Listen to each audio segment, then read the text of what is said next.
नमस्कार दोस्तों, चलो ट्यूशन करें में मैं विजय कुमार दुबे एक बार फिर आपका स्वागत करता हूं। फ्रेंड्स, हम लोग स्टार्ट करने वाले हैं चलो ट्यूशन करें पे हमारा रिवीजन सीरीज़ जो कि हम पहली बार स्टार्ट कर रहे हैं।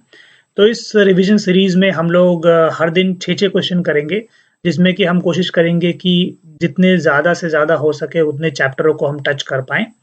तो इससे क्या होगा कि ये आपके डेली प्रैक्टिस में आपको हेल्प भी करेगा और साथ ही साथ आपका ये डेली रिवीजन अगर होता रहे तो ये आपकी एग्जामिनेशन प्रिपरेशन के लिए बहुत अच्छा है। तो आज जो हम 6 क्वेश्चन करने वाले हैं वो क्वेश्चन आपके सामने हैं। ये हैं वो 6 क्वेश्चन जो आज हम करेंगे। जी हाँ, ये हैं वो 6 क्वेश्चन। तो बारी-बारी करके एक-एक क्वेश्चन को करना स्टार्ट करते हैं विदाउट वेस्टिंग एनी टाइम। जी हाँ, तो ये है हमारा पहला question. If alpha and beta are the roots of x square plus 5x plus a equals to 0 and alpha plus 5 beta is equal to -1, then find the value of a। तो ऐसे question को करने के लिए देखिए सबसे पहले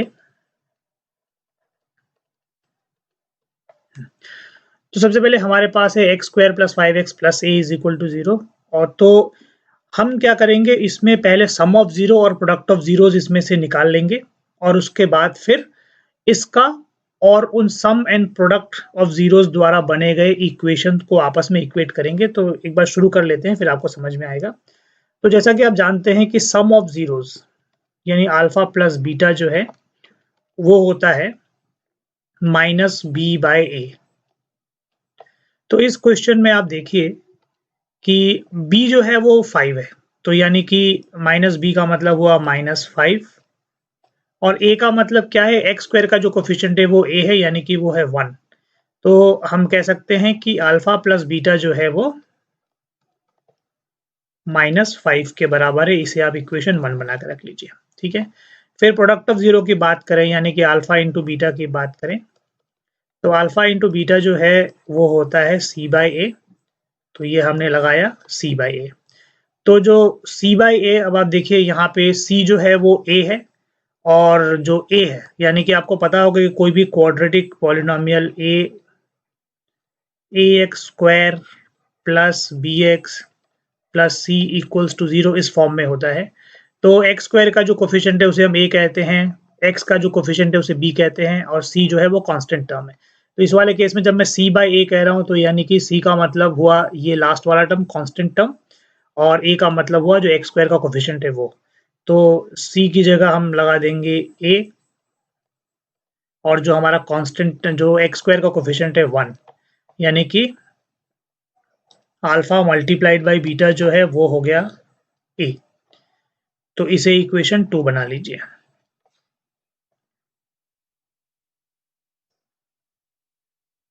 अच्छा,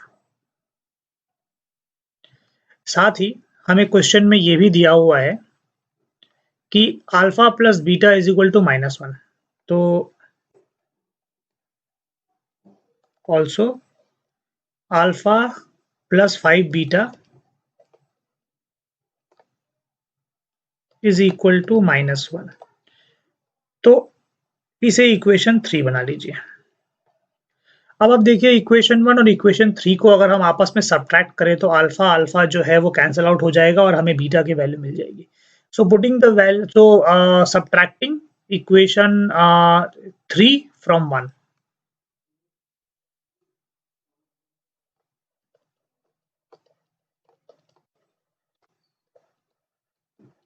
सब्ट्रैक्टिंग इक्वेशन 1 फ्रॉम 3 कर लेते हैं, इक्वेशन 1 फ्रॉम 3।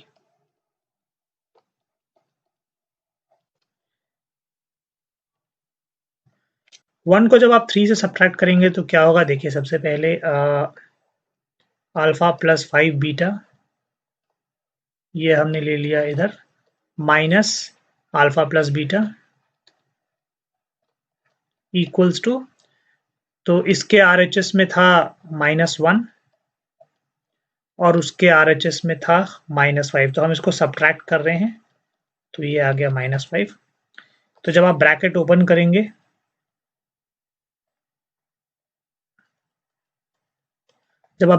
करेंगे तो alpha plus 5 beta minus alpha, bracket के बाहर माइनस है तो अंदर का साइन चेंज होगा, माइनस बीटा इक्वल्स टू -1 और ये माइनस माइनस प्लस हो जाएगा +5। अब आप क्या करिए, ये अल्फा काट दीजिए, 5 बीटा माइनस बीटा तो हमें मिलेगा 4 बीटा। तो यहाँ पे आप लिखिए 4 beta equals two plus minus minus होता है तो 5 में से 1 गया तो 4 बचा, तो 4 बचा। तो जो बीटा की वैल्यू है वो 4/4 यानी कि आ गई 1। तो अब बीटा की वैल्यू हमें मिल गई। अब इसी बीटा की वैल्यू को हम इक्वेशन 1 में डाल के अल्फा की वैल्यू निकाल लेंगे।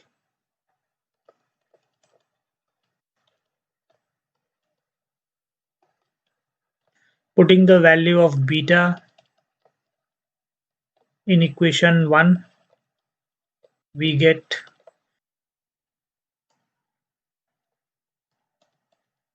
अब इसमें हम बीटा की वैल्यू डालते हैं, तो अल्फा ही रहने दीजिए।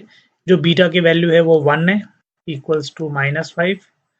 तो अल्फा इक्वल्स टू -5, ये +1 यहाँ आके -1 हो जाएगा।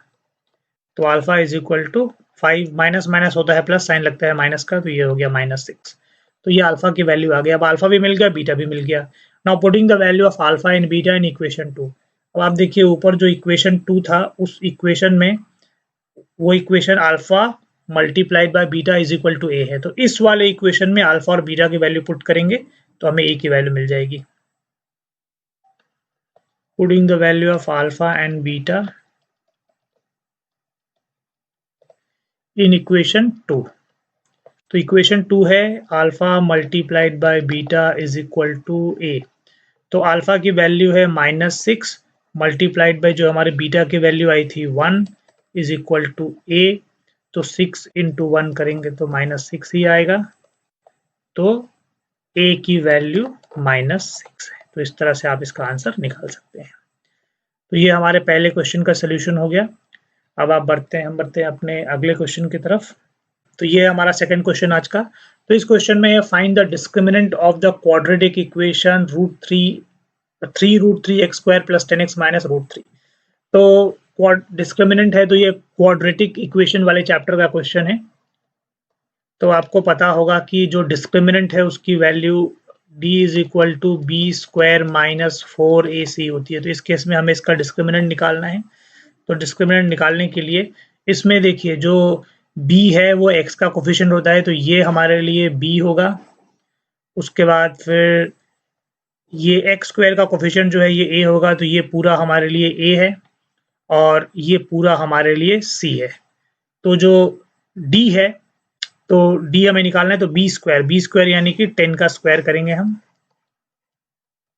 -4ac, 4 मल्टीप्लाइड बाई a का मतलब है 3√3 इंटू c का मतलब है √3। कि जो c है वो खुद माइनस में है, ठीक है, जो c है वो माइनस में है। तो b² - 4ac जो हमने किया उस c को हमें माइनस में लेना पड़ेगा। जी हाँ, जब माइनस में लेंगे तो माइनस माइनस ये प्लस हो जाएगा। तो डिस्क्रिमिनेंट की वैल्यू 64 ना होके 136 होगी। ठीक है जी हाँ, हमारा अगला क्वेश्चन ट्रिग्नोमेट्री से है। तो क्वेश्चन है कि if sec theta is equal to 17/8 then find the value of tan theta. तो जब भी आपको ऐसा क्वेश्चन मिले तो आप समझ जाइएगा कि इसमें आपको एक राइट ट्रायंगल बनाना है और राइट ट्रायंगल बना करके फिर आपको उसके बाकी सारे साइड्स को भी निकालना होगा, तब आप tan थीटा की वैल्यू को निकाल सकते हैं। तो ये हमारा राइट ट्रायंगल बन गया, राइट ट्रायंगल ABC। तो क्या है सोल्यूशन में, हमारे पास है sec theta is equal to 17/8। तो cos जो है b/h है, तो sec क्या होगा, sec होगा h/b। तो इस केस में जो हाइपोटेनस है वो 17 है और जो बेस है वो 8 है। तो थीटा जो है वो हम किसी एक थीटा कोई भी एक एक्यूट एंगल होता है, यानी 90 छोड़ के कोई भी एक्यूट एंगल, तो हम मान के चलते हैं ये वाला एंगल हमारा थीटा है। अगर ये वाला एंगल हमारा थीटा है तो हमारा जो बेस होगा वो उसका एडजेसेंट साइड होगा, यानी BC हमारे लिए बेस होगा। तो बेस जो है वो 8 ले लिया हमने। अब पाइथागोरस थ्योरम का इस्तेमाल करके हम ए भी निकालेंगे। तो in right triangle ABC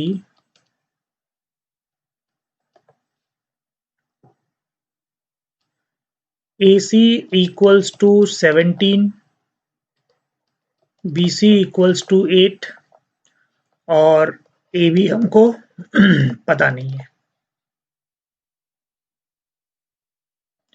okay, तो बाय पाइथागोरस थ्योरम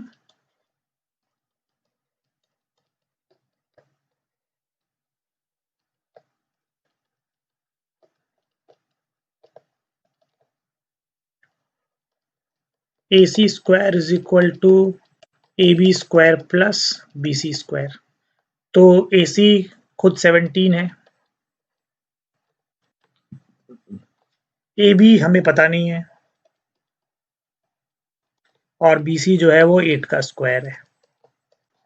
तो अब 17 का हम स्क्वायर करेंगे जो कि 2 होता है 289, और AB का स्क्वायर यही रहने दीजिए, 8 का स्क्वायर 64।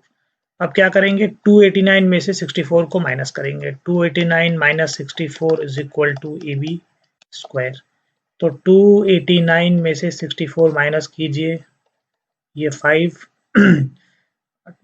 ये 2 और ये 2, तो यहाँ पे आया हमारे पास 225।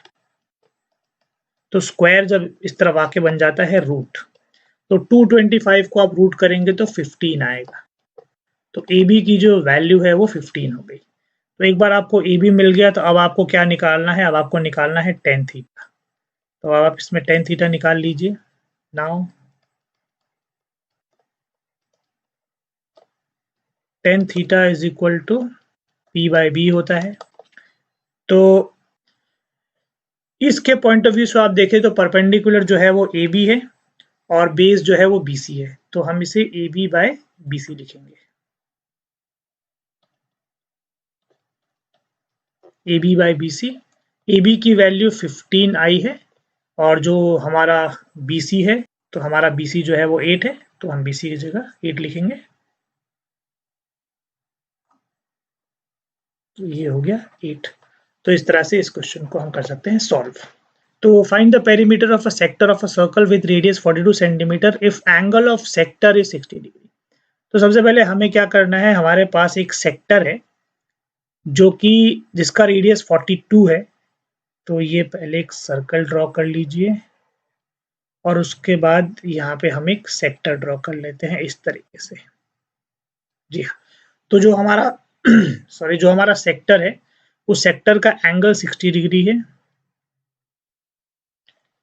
और जो हमारा पेरीमीटर जो हमारा रेडियस है वो 42 है।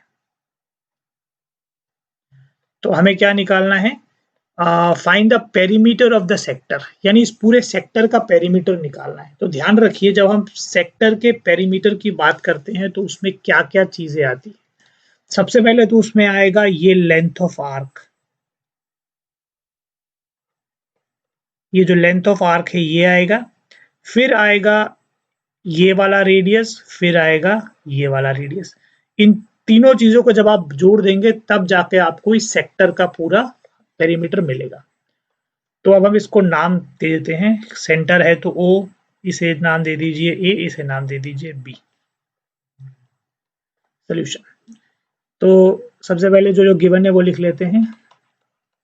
हमारे पास गिवन है सेक्टर एंगल जो कि 60 डिग्री है, फिर radius of circle,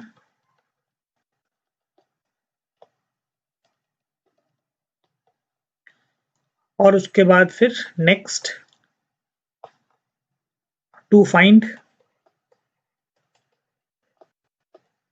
perimeter of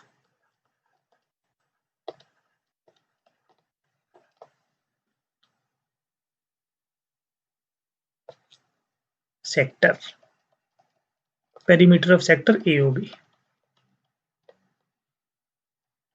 ठीक, अब आते हैं सॉल्यूशन में। तो सबसे पहले निकालेंगे लेंथ ऑफ आर्क। तो लेंथ ऑफ आर्क जो है उसका फॉर्मूला होता है theta by 360 into 2 pi are.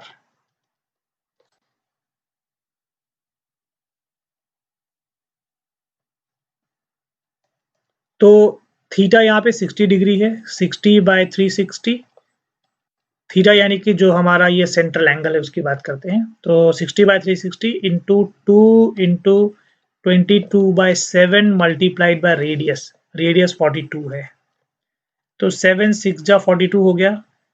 ये 60 के टेबल में 6 टाइम में 360 आता है, फिर ये 6 और ये 6 भी कैंसिल हो गया, 22 2 जा 44, तो 44 सेंटीमीटर जो है हमारा लेंथ ऑफ आर्क है। अब हमारा, अब जब टोटल पेरीमीटर निकालना है तो उसमें OA और OB भी प्लस करना होगा। नाउ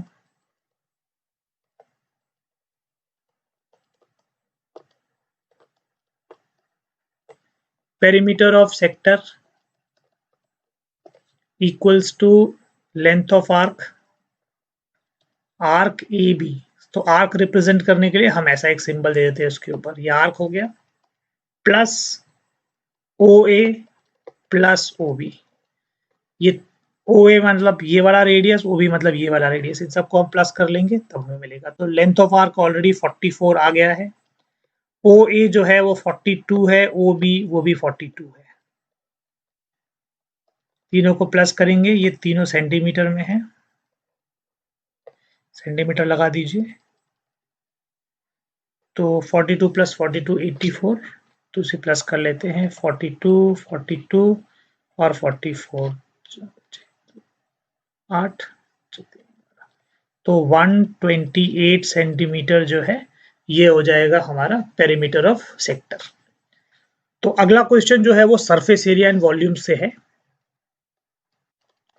इसमें कहा गया है कि 3 क्यूब्स, 3 अलग-अलग क्यूब हैं जिनके एजेस इस प्रकार है। पहला क्यूब 6 सेंटीमीटर के एज का है, दूसरा 7 सेंटीमीटर एज वाला है और तीसरा 9 सेंटीमीटर एज वाला है। इन तीनों क्यूब्स को मेल्ट करके एक नया क्यूब बनाया गया, तो हमें उस पर्टिकुलर क्यूब का मतलब एजेस पता करना है कि कितने का है।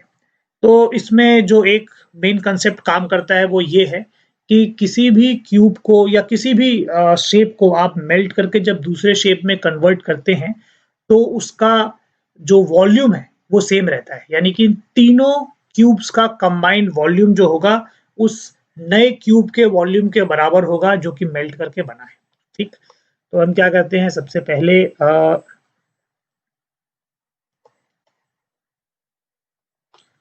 वॉल्यूम ऑफ, अच्छा उससे पहले थोड़ा सा गिवन लिख लेते हैं, वो भी जरूरी है।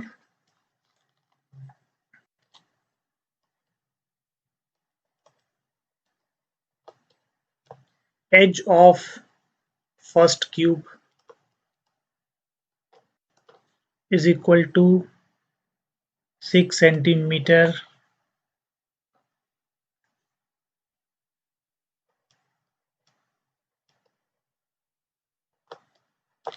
Volume of first cube equals to, volume का फॉर्मूला होता है 6 इंटू साइड स्क्वायर, और 6 इंटू साइड स्क्वायर वॉल्यूम नहीं होता, 6 इंटू साइड स्क्वायर तो टोटल सरफेस एरिया होता है। वॉल्यूम का फॉर्मूला होता है साइड क्यूब, यानी कि साइड क्यूब यानी कि 6 क्यूब। तो वैसे ही वॉल्यूम ऑफ सेकंड क्यूब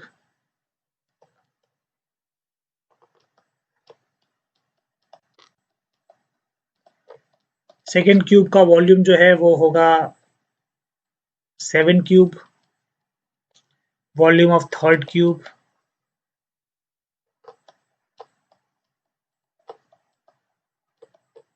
जो थर्ड क्यूब है उसका वॉल्यूम होगा 10 क्यूब। अब जो let the volume of new cube B,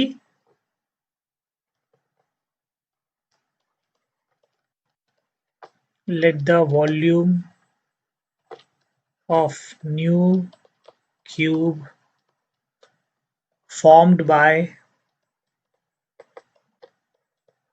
melting 3 cubes be x कर लेते हैं कि जो नया वाला क्यूब बनेगा उसके वॉल्यूम को हमने x मान लिया। तो नियम के हिसाब से according to question 6 cube plus 7 cube plus 10 cube equals to x cube, यानी कि x क्यूब मतलब जो बड़ा वाला है उसका वॉल्यूम के बराबर इन तीनों का कंबाइंड वॉल्यूम है। तो अब इन तीनों का हमें वॉल्यूम निकाल के इन्हें आपस में ऐड करना पड़ेगा। तो हम 6 का क्यूब करेंगे तो वो आ जाएगा 216, 7 का क्यूब करेंगे तो आ जाएगा 343 और 10 का क्यूब करेंगे तो वो आ जाएगा 1000 is equal to x cube. उसके बाद फिर इन तीनों को प्लस करेंगे हम 1000 फिर 216 और 343 तो 6 3 9 4 1 5 3 2 5 और 1 तो ये आ गया 1559। तो ये 1559 is equal to x cube. तो ये जो क्यूब है ये दूसरी तरफ आके क्यूब रूट बन जाएगा।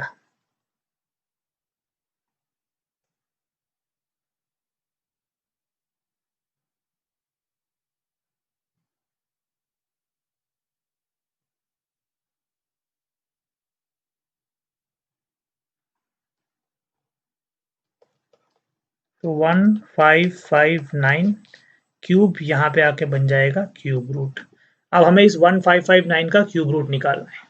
तो क्यूब रूट निकालने के लिए हमारे पास प्राइम फैक्टराइजेशन वाला मेथड ही है, तो उसी मेथड से हम क्यूब रूट निकालेंगे। 1559 को प्राइम फैक्टराइज करेंगे तो सबसे पहले 5 5 10 10 9 19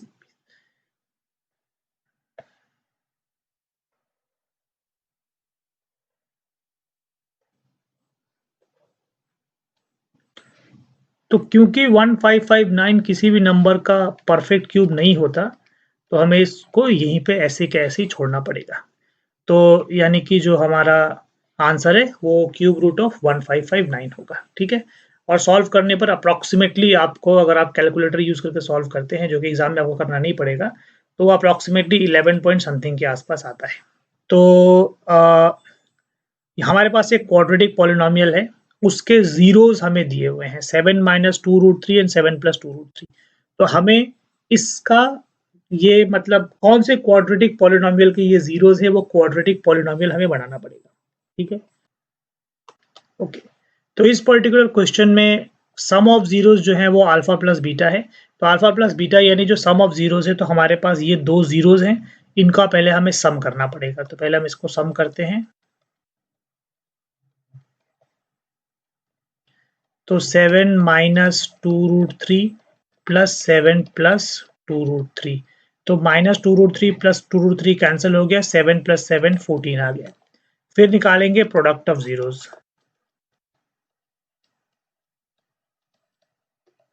तो product of zeros alpha into beta होता है। तो अल्फा इंटू बीटा यानी हमारे पास पहला जीरो है 7 माइनस 2√3 और दूसरा है 7 प्लस 2√3।